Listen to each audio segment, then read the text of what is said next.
City News Parliament Hill Bureau Chief Cormac Mac Sweeney joins us live now to help us unpack everything that you need to know. Good morning, Cormac. We want to start off, it was a packed house in the House of Commons for the first time in a couple of years. As you heard from that clip, the speech was very specific, hitting home when it comes to specific cities and landmarks. How was it received? Well, it was a very powerful speech. And of course, every politician from all parties were on side with Ukraine and Canada's approach to Ukraine. So, a long-standing ovation at the end of Zelensky's speech. But, there are still questions remain. It was a powerful speech, as you mentioned, talking about Canadian cities, really trying to drive it home for viewers and listeners to try to make them imagine how it would be if we saw Russian bombs hitting the CN Tower, if tanks were rolling through Vancouver, or Canadian flags were being ripped down in Montreal. This was all a part of his appeal for a no-fly zone, a plea for NATO countries to help clear the skies and protect civilians on the ground in Ukraine. As much as everybody was showing their support in the House of Commons, we're not seeing any budging from Parliament, both the government and the opposition, on whether or not we should enforce a no-fly zone in Ukraine, something that they're hesitant to because they're afraid of sparking World War III.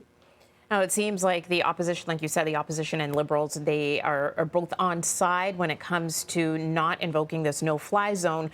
But is the opposition critical of anything that the Liberals have put forth in terms of their response to this so far when it comes to sanctions and other responses?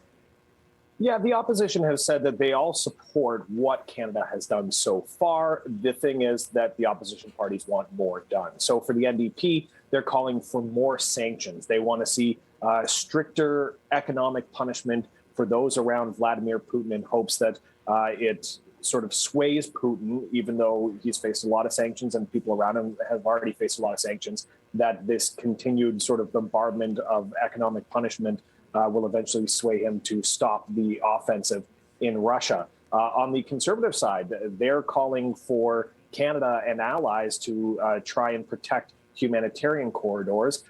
They weren't very specific on what their idea is there. However, there are some risks that are involved with that, just as much as enforcing a no-fly zone. If you come into contact with Russian troops, if our troops are on the ground there, then it raises the questions of whether there could be direct engagement, and again, the risk with that is that it could spark World War III. But we still need to get some details from the Conservatives on what their idea is. But they do feel that more could be done. They're also calling for a lot more support for Russia when it comes to lethal weapons, and they do want to see some more economic punishment as well. And lastly, what was the response to this Russian blacklist that came out during the address? It's banning, of course, Prime Minister Justin Trudeau and other politicians from entering the country. Yeah, it was actually quite interesting.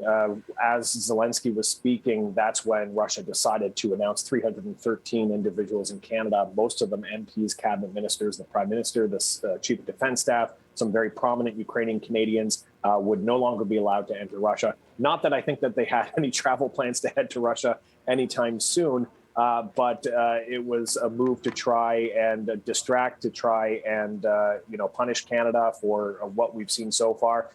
Foreign Affairs Minister Melanie Joly essentially said she was expecting it, and it's not going to move her in any way whatsoever. I think the best response is probably from the Ukrainian Canadian Congress, where some of their leadership was put on that blacklist as well. And they said, in response to Russia announcing our national leader and a lot of our leadership being put on this Russian blacklist, we have this to say. And it was just 3 letters, LOL, and that was it. Saw that. Yeah. Epic statement there. All right. Thank you very much, Cormac, for joining us this morning. Appreciate it. Anytime.